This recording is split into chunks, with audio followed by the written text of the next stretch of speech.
ಮಾಡಿದ ತಾಕತ್ತಿರಟ್ಟಂದ ಅಕ್ಷರಾಭ್ಯಾಸ ಮಾಡಿಸದ ಅಲ್ಲಿ ಕಲ್ತರು. ಯಾವಾಗಿಂದ ಕಲ್ಕೊಂತಂದ ಏನು ಮಾಡಿದ್ರೆ ತಗೊಂಡು ಕೇಳಿದ್ರೆ ಈ ಜ್ವಾಳದ ರಾಶಿ ಸುಗ್ಗಿ ಬರ್ತದಲ್ಲ, ಸುಗ್ಗಿ ಬಂದಾಗಿಂದ ಜ್ವಾಳ ಕೊಯ್ಯೋದು ಬರ್ತದಲ್ಲ, ಅದಕ್ಕೆ ಕೆಲಸಕ್ಕೆ ಅಂದ ಮಗಳನ್ನ ಕರ್ಕೊಂಡೆ ನಿಂಗವ ಏನು ಮಾಡ್ಯಾಳ ಅಲ್ಲಿ ಮುಂದೆ ಗುಡದೂರ ತಗೊಂಡು ಬರ್ತದೆ. ಗುಡದೂರ ಕುಷ್ಟಗಿ ತಾಲೂಕಿನಾಗ ಹಿರೇಮನ್ನಾಪುರ ಗುಡದೂರ ತಗೊಂಡು ಬರ್ತಾವೆ. ಯಾವಾಗಿಂದ ಗುಡದೂರಕ್ಕಿಂದ ತಾಯಿ ಮಗಳು ಇಬ್ಬರು ಕೂಡನೇ ಆ ಸುಗ್ಗಿ ಮಾಡೋಕ್ಕಿಂದ ಈಗ ಹೋಗಿರ್ತಾರೆ ನೋಡ್ರಿ, ಸುಗ್ಗಿ ಮಾಡೋಕೆ ತಗೊಂಡು ಜ್ವಾಳದ ರಾಶಿ, ಈಗ ಕಬ್ಬಿನ ಸುಗ್ಗಿ ಇದ್ದಾಗ ಕಬ್ಬು ಕಡಿಲಕ್ಕದ ಆ ಕಡೆದೆಲ್ಲ ಎಲ್ಲ ಕಡೆ ಜನ ಬರ್ತಿರ್ತಾರಲ್ಲ, ಆ ರೀತಿಯಾಗಿಂದ ಮಗಳನ್ನ ಕರ್ಕೊಂಡು ಅಲ್ಲಿಗೆ ಹೋಗ್ಯಾಳ. ಹೋಗಿ ಅಲ್ಲಿ ಇರ್ಬೇಕಲ್ಲಿ ಮಠದಾಗಿಂದ ಉಳ್ಕೊಂಡ್ರು. ಅಲ್ಲಿ ಒಂದು ಊರಾಗಿಂದ ಹಿರೇಮಠ ಏನ್ರಿ, ಆ ಮಠದ ಸ್ವಾಮಿಗಳಂದ್ರೆ ಅದು ಸಂಸಾರಿಕ ಮಠ, ಅದು ಸನ್ಯಾಸಿ ಮಠ ಅಲ್ಲ, ಸಂಸಾರಿಕ ಮಠ. ಆ ಮಠದ ಸ್ವಾಮಿಗಳು ಯಾರು ಹತ್ತುಕೊಂಡಂದ್ರೆ ದೊಡ್ಡ ಬಸವಾರ್ಯರು ಒತ್ತಿಕೊಂಡಂದು ಆ ಮಠದಿಂದ ಗುರುಗಳು ಹಿರೇಮಠ ಸಂಸಾರಿಕರು. ಯಾವಾಗಿಂದ ಹೋಗಿ ಈರವರೆಗೂ ಕೂಡ ಆ ಮನಿತನದೊಳಗಿಂದ ಆ ಮಠದಾಗಿಂದ ಉಳ್ಕೊಂಡು ಒಂದು ದಿವಸ ಏನಾಗ್ಯದ ಅಲ್ಲೇ ಉಳಿಯೋದು, ರಾತ್ರಿ ಮಠದಾಗ ಊಟ ಮಾಡೋದು, ಹಗಲತ್ತಿಂದ ಜ್ವಾಳ ಕೊಯ್ಲಕ್ಕೆ ಹೋಗೋದು, ತೆನಿ ಕೊಯ್ಯಕ್ಕೆ ಹೋಗೋದು, ಹಿಂಗೆಲ್ಲ ಮಾಡ್ಕೋತ ಕೆಲಸ ಮಾಡ್ಕೋತಿಂದ ಇದ್ರು. ಒಂದು ದಿವಸ ಏನಾಗ್ಯದ ದೊಡ್ಡ ಬಸವಾರ್ಯರು ಪೂಜೆ ಮಾಡ್ಕೊಳಿಕತ್ತ. ಈ ಮೊದಲೇ ಕುರುಬ್ರ ಹೆಣ್ಮಗಳು ಈಕಿಗೆ ಲಿಂಗ ಅಂದ್ರೆ ಗೊತ್ತಿಲ್ಲ, ಪೂಜೆ ಅಂದ್ರೆ ಗೊತ್ತಿಲ್ಲ, ಯಾವುದು ಕೂಡ ಗೊತ್ತಿಲ್ಲ.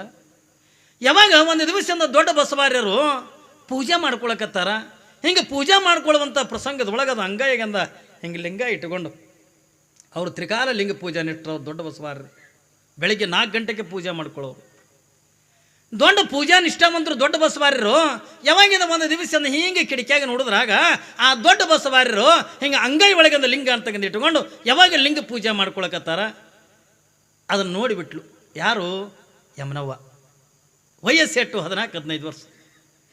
ಯಾವಾಗಿಂದ ಅದನ್ನು ನೋಡಿ ಬೆಳಗಾದ ಬಳಕ ಗುರುಗಳಿಂದ ಆ ಲಿಂಗ ಪೂಜೆ ಅದೆಲ್ಲ ತೀರಿಸ್ಕೊಂಡು ಹೊರಗೆ ಬಂದರು. ಹೊರಗೆ ಬಂದ ಬಳಕ ಹೋಗಿ ಯಮನವ್ವ ದೂರಿಂದ ಅವರು ಎಲ್ಲ ಮುಟ್ಟಿಸ್ಕೋತಿದ್ದಿಲ್ಲ, ಹಿಂಗೆ ದೂರಿಂದ ನಮಸ್ಕಾರ ಮಾಡಿ ಯಪ್ಪ ಅಂದರು.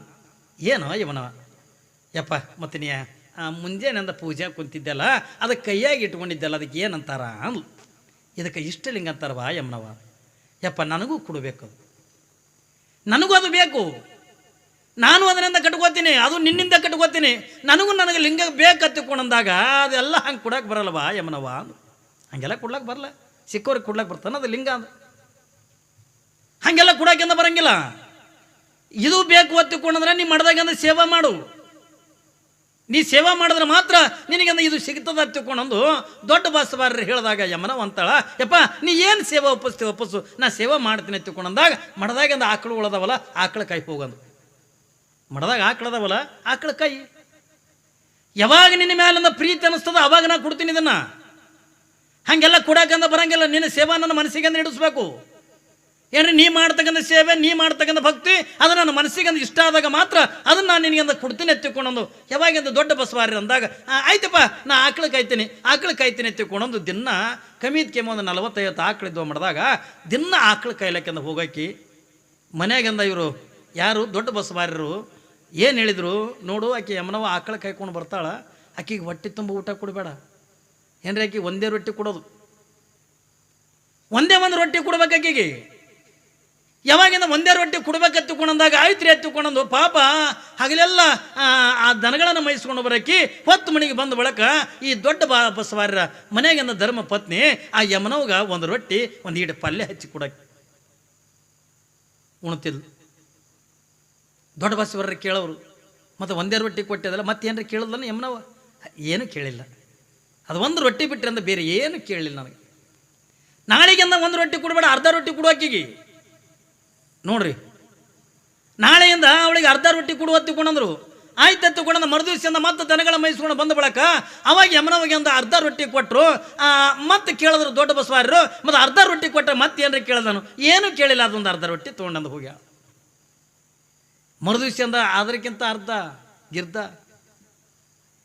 ಯಾವಾಗಿಂದ ಇದು ಎಲ್ಲ ಮುಗಿದ ಬಳಕೆಯಿಂದ ಗಿರ್ದಾನು ಕೊಟ್ಟರು. ಅದು ಅಟ್ರದೊಳಗೆ ಬದುಕು ಮಾಡಕತ್ಲು. ಗಿರ್ದ ರೊಟ್ಟಿ ಒಳಗಿಂದ 24 ತಾಸಿಂದ ಜೀವನ ಕಳಿಬೇಕು, ದನಗಳನ್ನು ಮೈಸ್ಕೊಂಡು ಬರಬೇಕು, ದನಗಳಿಗೆಂದ ಹುಲ್ಲು ತರಬೇಕು. ಇಷ್ಟೆಲ್ಲ ಆದ ಬಳಕೆಯಿಂದ ಮರುದಿವಸ ಮುಂದೆ ಏನು ಹೇಳ್ತಾರ, ಯಮನವ ಈ ಮಠದಾಗಿಂದ ನೀವು ಊಟ ಮಾಡೋದಿಲ್ಲ, ನಿನಗೊಂದು 5 ಮನೆ ತೋರಿಸ್ತೀನಿ, ಆ 5 ಮನೆಗಿಂದ ನೀನು ಭಿಕ್ಷಾ ಬೇಡ್ಕೊಂಡು ಬಂದಿಂದ ಉಣಬೇಕು. 5 ಮನೆ ಭಿಕ್ಷಾ ಬೇಡ್ಕೊಂಡು ಬಂದು ನೀವು ಊಟ ಮಾಡಬೇಕು. ಹೂನಪ್ಪ ನಾ ಉಣ್ತೀನಿ ಎತ್ತಿಕೊಂಡಂದು ಪಾಪ ಹಗಲೆಲ್ಲ ದನಗಳ ಮೇಯಿಸ್ಕೊಂಡು ಬರಬೇಕು. ಹೊತ್ತು ಮಣಿಗೆ 5 ಮನಿ ಅಂದು ಭಿಕ್ಷಾಕ್ಕೆ ಅಂದ ಹೋಗಬೇಕು.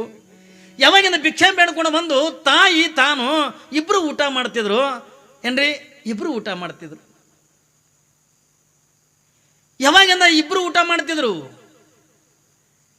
ಮುಂದ ಅದು ಏನು 5 ಮನಿ ಏನಿದ್ವಲ್ಲ ಆ 5 ಮನಿಯನ್ನು ತೋರಿಸಿದ್ರಲ್ಲ, ಆ 5 ಮನೆಯವರಿಗೆ ಏನು ಹೇಳಿದ್ರು, ಆಕೆಗೆ ಅಂದ್ರೆ ಭಿಕ್ಷಾ ನೀಡಬೇಡ್ರಿ ಅಂತ ಹೇಳಿದ್ರು ದೊಡ್ಡ ಬಸವಾರರು. ಅವ್ರು ಆಕೆಗೆ ಭಿಕ್ಷಾಕ್ಕೆ ಬಂದಲ್ಲ, ಆಕೆಗೆ ಭಿಕ್ಷಾ ನೀಡಬೇಡ್ರಿ. 5 ಮನೆಯವರು ಒಂದು ಭಿಕ್ಷಾ ನೀಡೋದನ್ನು ಬಿಟ್ಟರು. ಯಾವಾಗಿಂದ ತಿರುಗಿಂದ ಕಾಲಿಗೈಲಿಂದ ಮನೆಗೆ ಬಂದಾಗ ತಾಯಿ ಮಗಳ ಮುಖ ನೋಡಿ ತಾಯಿ ಕಣ್ಣು ಹೋಗಿದ್ದು. ಯಾವಾಗಿಂದ ತಾಯಿ ಮಗಳ ಮುಖ ನೋಡಿ, ಮಗಳ ಇದು ಏನಿದು ಉಪವಾಸ ಬೀಳೋದೈತಲ್ಲವ, ನಿನಗೆ ಯಾಕೆ ಇಂಥ ಹುಚ್ಚು ಬುದ್ಧಿ ಬಂತು, ಯಾಕೆ ಅದು ಲಿಂಗ ಬೇಕತ್ತುಕೊಂಡ ಕೇಳಿದೆ, ಯಾಕೆ ನೀ ಅಂದ ಇಟ್ಟು ಕಷ್ಟಪಡಕತ್ತಿದಿ, ನಾವು ಮೊದಲು ಹೆಂಗೆ ನಾವು ಕೂಲಿ ಕೆಲಸ ಮಾಡ್ತಿದ್ದೆವು ಹಂಗೆ ಕೂಲಿ ಕೆಲಸ ಮಾಡಿದ ಬದುಕುನು ಬ್ಯಾಡ ಹತ್ತುಕೊಂಡ. ಇಲ್ಲವ ನನಗೆ ಅಟ್ಟೆ ಕೊಡಬೇಡ ತಂದಾರ, ನಿನಗೆ ಊಟ ಕೊಡ್ತಾರಲ್ಲ ಅಪ್ಪ ಮಾಡ್ದಾಗ ಕೊಡ್ತಾನೆ, ನಿನಗೆ ಊಟ ಕೊಡ್ತಾನೆ, ನನಗೆ ಅಟ್ಟೆ ಕೊಡಬೇಡ. ನಿನಗೆ ಕುಳ್ಳಗತ್ತಾರಲ್ಲ ಹೊಟ್ಟೆ ತುಂಬ ಅನ್ನ, ನನಗೆ ಒಬ್ಬಾಕಿಗಿಂದ ಕುಡಿಬೇಡ ತಗೊಂಡು ಹೇಳ್ಯಾರ, ನೀ ಆರಾಮಿರು, ನೀ ಸುಖದಾಗಿರು, ನಾನು ಗುರುವಿನ ಪ್ರೀತಿ ಪಡಿಬೇಕು, ಆ ಗುರುವಿನಿಂದ ಆ ಲಿಂಗ ಅಂತಂಗಿಂದ ಪಡಿಬೇಕಂತ ತಗೊಂಡು ಯಾವಾಗಿಂದ ಯಮನವ್ವ ಹಟುಕು ಬಿದ್ದಂದ ಉಪವಾಸ ಅಂದ ದನಗಳ ಕಾಯ್ತಿದ್ಲು. ದಿನ ಹೋದ ಮನೆಗೆ 5 ಮನೆಗಿಂದ ಹೋಗ್ತಿದ್ಲು. ಒಂದು ದಿವಸ ಅಂದ ದೊಡ್ಡ ಬಸವಾರರು 5 ಮನೆಯವ್ರಿಗೆ ಏನು ಹೇಳಿದ್ರು ನೋಡು, 1ನೇ ಮನೆಯವ್ರಿಗೆ ಏನು ಹೇಳಿದ್ರು, ಆಕೆ ಬಂದನ್ನು ನೀವು ಭಿಕ್ಷೆ ನೀಡಬೇಡ. 2ನೇ ಮನೆಗೆ ಏನು ಹೇಳಿದ್ರು, ಆಕೆ 2ನೇ ಮನೆಗೆ ಬಂದ್ಲಲ್ಲ, ಆಕೆ ಬಾಯಿಗೆ ಏನು ಬರ್ತದೆ ಅದು ಬಂದಂಗೆ ಅಂದ ಬೈದು ಆಕೆಗೆ ನೀಡಲಾರ್ದೆ ಹಂಗೆ ಕಳಿಸ್ರಿ ಅಂತ. ಇನ್ನು 3ನೇ ಮನೆಯವ್ರಿಗೆ ಏನು ಹೇಳ್ಯಾರ, ಏನ್ರಿ ಆಕೆ ಅಪ್ಪಿತಪ್ಪಿ ನಿಮ್ಮ ಮನೆಗೆ ಅಂದ ಭಿಕ್ಷಾಕ್ಕೆ ಅಂದ ಬಂದ್ಲು ಒತ್ತಿಕೊಂಡಂದ್ರ ಆಕೆಗೆ ಕಲ್ಲಿನಿಂದ ಹೊಡೆದು ಬಿಡ್ರಿ ಎತ್ತಿಕೊಂಡು ಹೇಳು. ಆಯ್ತು ಹತ್ತಿಕೊಂಡಂದು ಪಾಪ ಅವರು ಭಕ್ತರಿಂದ ಒಪ್ಪಿಕೊಂಡ್ರು. ಯಾವಾಗಿಂದ ಯಮನವ ಪ್ರತಿನಿತ್ಯ ಅಂದ ಭಿಕ್ಷಾಕ್ಕೆ ಅಂದ ಹೋದಂಗಂದ ಅವ್ವ ನನಗೆ ಭಿಕ್ಷಾ ನೀಡ್ರಿ ಎತ್ತುಕೊಂಡೆ ಹಿಂಗೆ ಹೋದಾಗ ಪಾಪ ಮರ್ತು ಅವ್ರು ಏನು ದೊಡ್ಡ ಬಸವಾರ ಹೇಳಿದ್ದು ಆ ಮನೆಯವ್ರಿಗೆ ತಿಳಿಯಾಗಿಲ್ಲ, ಮರ್ತಂದ ಆಕಿಗೆ ನೀಡಕ್ಕೆಂದ ಅಡಿಗೆ ತಂದಾರ. ಇನ್ನೇನು ನೀಡ್ಬೇಕಂತ ಅನ್ನೋದ್ರೊಳಗೆ ಅವ್ರ ಗುರುಗಳು ಹೇಳಿದ್ದು ನೆನಪಾಗಿ ಬಿಡ್ತು. ನೋಡ್ರಿ ನೀಡಾಕ ತಂದಿದ್ದೆ ಅಂದ ಅಡಿಗೆ ಏನ್ರಿ, ಯಾವಾಗಿಂದ ಗುರುಗಳು ಹೇಳಿದ್ದು ನೆನಪಾಯ್ತು, ನಮ್ಮ ಮನೆಗಿಂದ ಅಡಿಗೆ ನಡಿ ಮುನ್ನಡಿ ಎತ್ತಿಕೊಂಡೊಂದು ತಂದಿದ್ದ ಅಡಿಗೆಂದ ವಾಪಸ್ ಒಳಗೆ ಒಯ್ದ್ರ ಹೆಂಗಾಗ್ಲಿಕ್ಕಿಲ್ರಿ ಯಮನವ್ಗ. ಯಾವಾಗಿಂದ ಯಮನವ್ವ ವಿಚಾರ ಮಾಡ್ತಾಳ, ತಂದರೂ ಕೂಡ ನನ್ನ ಮನೆಗಿಂದ ಅಡಿಗಿಲ್ಲ ಹತ್ತಿಕೊಂಡಂತಾರ ತಂದಾಗ ಯಮನವ್ವ ಎಷ್ಟು ಸಮಾಧಾನ ನೋಡ್ರಿ, ಎಷ್ಟು ತಾಳ್ಮೆ ಏನ್ರಿ, ಬದುಕಿನೊಳಗಿಂದ ತಾಳ್ಮೆ ಅನ್ನೋದು ಭಾಳ ದೊಡ್ಡದು.